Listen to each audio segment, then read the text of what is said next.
Hello বন্ধুরা, আমি তোমাদের সবার প্রিয় মিষ্টি মিষ্টি মন চ্যানেলে আমার কাছে এবং দূরের বন্ধুদের সবাইকে সুস্বাগত। ফিরে এলাম নতুন এক রেসিপি নিয়ে।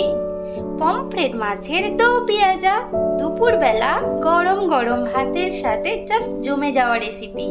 তাহলে তোমরা দেখতে থাকো কেমন করে আমি রান্নাটা করি, কেউ কিন্তু স্কিপ করবে না। এই দেখো বন্ধুরা, আমি পমফ্রেট মাছ ভালো করে পরিষ্কার করে ধুয়ে নিয়েছি, নিয়ে জল ঝরিয়ে রেখে দিয়েছি। আর এদিকে নিয়েছি কাশ্মীরি রেড চিলি পাউডার, এটা হচ্ছে তোমার টমেটো আর পেঁয়াজের পেস্ট আছে, এদিকে হলুদ গুঁড়ো আছে, ওদিকে আছে লঙ্কা গুঁড়ো, গরম মশলা গুঁড়ো আর ধনে গুঁড়ো, আর এর মধ্যে আছে আদা রসুন কাঁচা লঙ্কা পেস্ট, লবণ তো লাগবেই, আর আমার পেঁয়াজগুলো স্কুপ করে কাটা আছে। আর আমি পুরো রান্নাটা সর্ষের তেলে করব। তাহলে তোমরা দেখতে থাকো। প্রথমে আমি মাছগুলোকে একটা ছুরি দিয়ে ভালো করে মাছ বরাবর একটু করে কেটে নেব, কারণ কি তাহলে মাছের মধ্যে লবণ হলুদগুলো সুন্দরভাবে ঢুকে যাবে। এইভাবে কেটে নিলাম।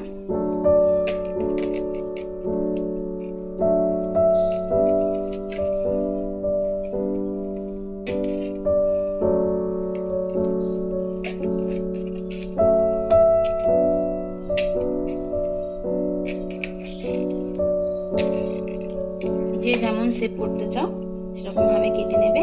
মেন কথা হলো লবণ হলুদ যা মাখাবো রান্না বান্না করার সময় সব যেন সুন্দরভাবে মাছের মধ্যে চলে যায়। এই দেখো বন্ধুরা, আমি সুন্দর করে কেটে নিয়েছি। এই দেখো সবগুলো কেটে নিয়েছি। এবার আমি এই মাছগুলোতে নুন লবণ সব দিয়ে ভালো করে মাখিয়ে নেব। লবণ দিলাম, দেব হলুদ গুঁড়ো, একটুখানি লঙ্কা গুঁড়ো দিলাম, দিয়ে ভালো করে মাখিয়ে নেব। এই দেখো বন্ধুরা, আমার কড়াইটা গরম হয়ে গেছে, তেলটা দিয়ে দিয়েছিলাম সর্ষের তেল। আমি পুরো রান্নাটা সর্ষের তেলে করব। তেলটাও গরম হয়ে গেছে। এবার আমি এই গরম তেলের মধ্যে মাছগুলো ছেড়ে দেব।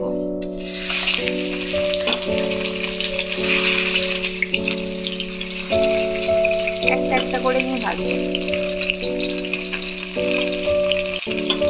একটু উপর থেকে একটু একটু করে তেল দিয়ে দিই, তাহলে তাড়াতাড়ি মাছটা হবে।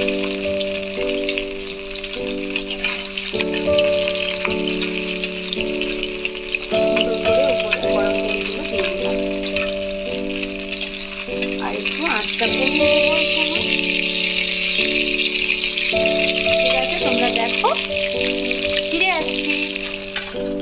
এই দেখো বন্ধুরা, এবার আমি মাছটাকে উল্টে দিলাম। এইভাবে আঁচটা একটুখানি কমিয়ে দেব। এটা কিন্তু খুব একদম যে লাল করে ফ্রাই হবে তা কিন্তু নয়, মোটামুটি ভালো করে একটুখানি ভেজে নিতে হবে। উপর থেকে একটুখানি সর্ষের তেল এবং দিয়ে দিলাম চারদিক থেকে। দেখো, ঠিক আছে, দেখতে থাকো। এই দেখো বন্ধুরা, আমার মাছটা সুন্দর করে ভাজা হয়ে গেছে। এবার আমি এটাকে তুলে নিলাম। এবার আর একটা মাছ আছে, ওটাও আমি আস্তে করে ছেড়ে দিলাম, দিয়ে ভালো করে তেল দিয়ে দিলাম উপর থেকে। এইভাবে দিলে দেখবে মাছটা তাড়াতাড়ি সুন্দরভাবে আরো ভাজা হয়ে যায়। আর এই মধ্যে দিয়ে সুন্দরভাবে সব নুন লঙ্কা যাই মাছের মধ্যে দিয়েছি সব সুন্দরভাবে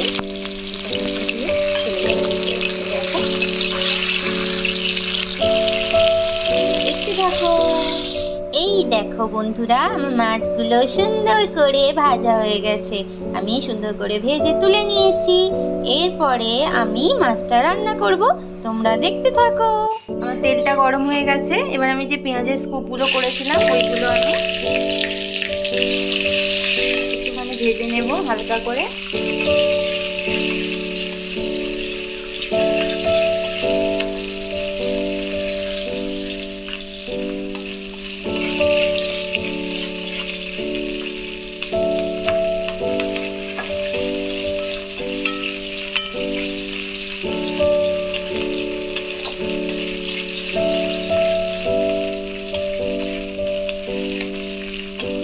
গেছে, ভাজা হয়ে গেছে। এবার আমি তুলে নেব। এই দেখো বন্ধুরা, কড়াইয়ের মধ্যে আমি একটু কালো জিরে ফোড়ন দিয়ে দিয়েছি। এবার আমি এর মধ্যে দেব যে কাঁচা লঙ্কা আদা রসুনের পেস্ট করেছিলাম, ওটা দিয়ে দেব।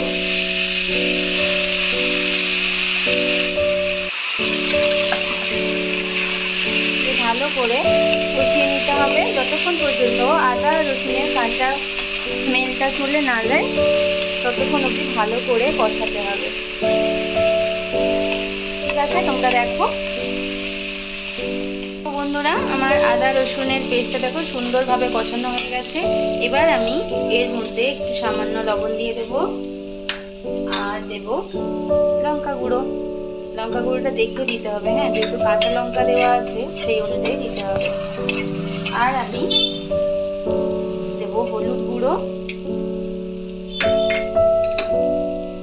Kashmiri red chilli powder. এক এক করে আমি সমস্ত গুঁড়ো মশলাগুলো সব দিয়ে দেবো এর মধ্যে। এবার আমি দিলাম একটু জিরে,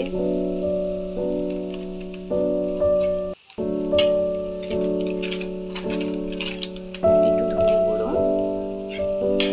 একটু এখানে সামান্য জল অ্যাড করতে হবে, কারণ কি গুঁড়ো জিনিসগুলো দিয়েছি না, পুড়ে যাওয়ার দিয়ে ভালো করে কষাতে হবে।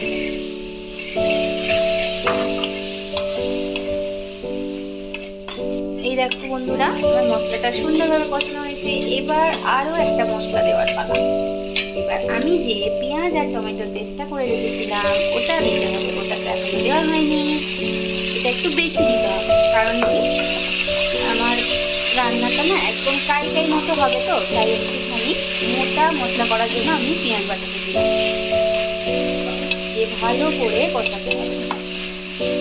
ঠিক আছে, তোমরা দেখতে থাকো। তো বন্ধুরা, মশলাটা কষানো হয়েছে। এখানে আমি একটু সামান্য মিষ্টি দিয়ে দিলাম, তোমাদের ভালো লাগলে দেবে, না হলে দেবে না। আর একটু আমি সামান্য ধনেপাতা দিয়ে দিলাম, দিয়ে ভালো করে কষিয়ে দিলাম।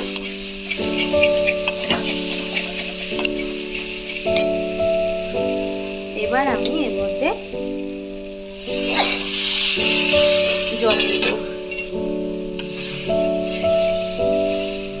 খুব একটা বেশি আমি এর মধ্যে জল দেব না, মোটামুটি রান্নাটা আমার গা মাখা হবে। ঠিক আছে, তোমরা দেখতে থাকো।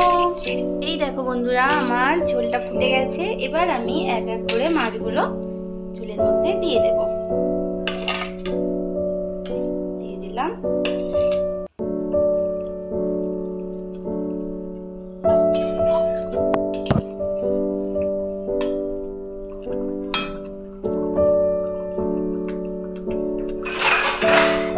একটু ঢাকা দিয়ে দিলাম।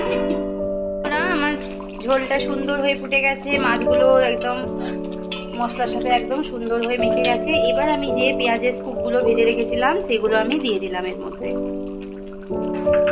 আর আমি দেব একটু ধনেপাতা। আমার রান্নাটা অলমোস্ট কমপ্লিট। এর আর একটু ঝোল ফুটে গেলেই আমি নামিয়ে দেব।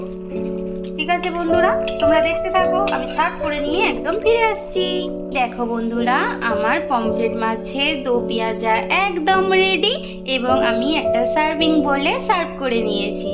দেখো কেমন কালারটা ইয়ামি ইয়ামি হয়েছে না? দেখো, দুপুরবেলা গরম গরম ভাতের সাথে রান্নাটা খেলে একদম খুব ভালো লাগবে। তোমরা সবাই প্লিজ বাড়িতে ট্রাই করে দেখো।